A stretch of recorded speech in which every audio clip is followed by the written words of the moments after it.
Paris Paralympics లో కాంస్య పతకంతో సత్తా చాటింది ఈ తెలుగమ్మాయి. ప్యారిస్ క్రీడల్లో పతకాలు సాధించి తెలుగు రాష్ట్రాలకు తలమానికంగా నిలిచింది. అర్జున అవార్డుతో మరోసారి దేశం గర్వించేలా అందరి మన్ననలు పొందుతోంది.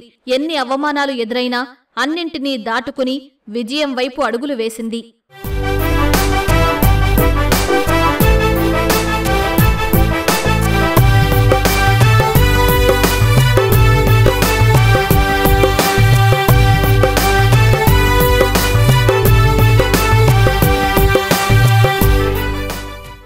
ఈ క్రీడా కుసుమం పేరు జీవాంజీ దీప్తి. తెలంగాణలోని వరంగల్ జిల్లా కల్లెడ గ్రామానికి చెందిన యాదగిరి, ధనలక్ష్మి దంపతుల పెద్ద కుమార్తె. పేదరికం, గ్రామీణ నేపథ్యం, తన రూపం, మానసిక స్థితిపై వెక్కిరింతలు ఇవేమీ ఆమెలో దాగిన ప్రతిభకు అడ్డుకట్ట వేయలేకపోయాయి. అన్నింటినీ జయించి దేశానికి వన్నె తెచ్చేలా అథ్లెటిక్స్లో రాణించింది.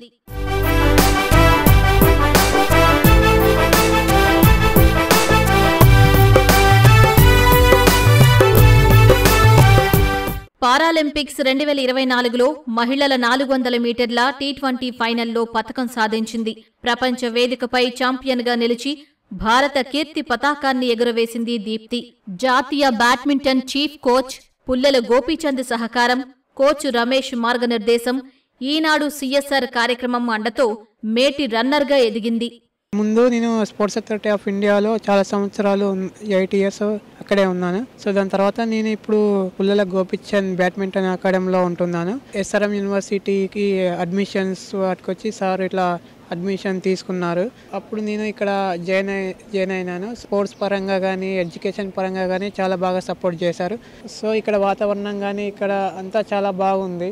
ఇంతకు ముందంటే నేను నార్మల్ వాటిలలో పార్టిసిపేట్ చేశాను. సో నేను పారాలోకి వచ్చినప్పటి నుంచి దాదాపు ఒక 5-6 మెడల్స్ సాధించాను. సో రీసెంట్గా మొన్న నేను ఒలింపిక్స్లో బ్రాంజ్ మెడల్ సాధించాను. సో ఇప్పుడు నాకు రీసెంట్గా అర్జున అవార్డు అనౌన్స్ చేశారు.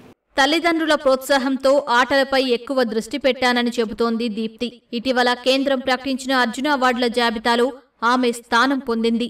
రాష్ట్రపతి ద్రౌపది ముర్ము చేతుల మీదుగా అవార్డు స్వీకరించి అందరి ప్రశంసలు అందుకుంటుంది.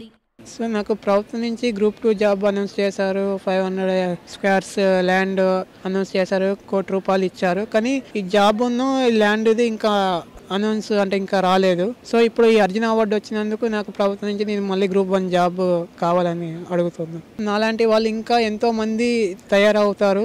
వాళ్ళలో ఉన్న టాలెంట్ వాళ్ళ పేరెంట్స్ కానీ బయట టీచర్స్ కానీ నైబర్స్ కానీ ఎవరైనా గుర్తించితే వాళ్ళ రంగంలో వాళ్ళు ఒక స్థాయిలో నిలబడతారు అనేది నా ఉద్దేశం. గవర్నమెంట్ ఏం చేశారు అంటే ముందు మనీ అనేది పెట్టారు. ఎందుకంటే మన ఉన్న టాలెంట్ని చూసే మనకు వచ్చిన మెడల్స్ కానీ అవార్డు కానీ ఏదైనా వచ్చిన తర్వాతనే వాళ్ళు పెట్టడానికి ముందుకు వస్తారు. సో అదే ముందు పెడితే మనకున్న దాంట్లో ఇంకా మనం బాగా పర్ఫామ్ చేస్తాం అనేది నేను అనుకుంటున్నాను. అంటే నేను స్పోర్ట్స్లోకి వచ్చినప్పుడు అంటే నేను ముందు దుతి చంద్ అంటే తను నార్మలే, తనని చూసి నేను చాలా ఇన్స్పైర్ అయ్యాను. సో కాకపోతే నాకున్న ప్రాబ్లమ్స్ వల్ల నన్ను పారాలోకి పంపించారు.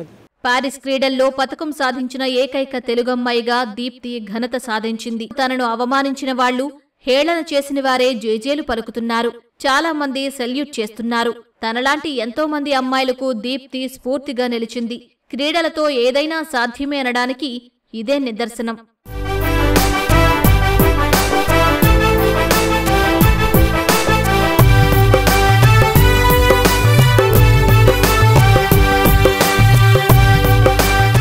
కేంద్రం దీప్తికి అర్జున అవార్డు ప్రకటించాక ఏపీ SRM యూనివర్సిటీ బృందం ఘనంగా సత్కరించింది.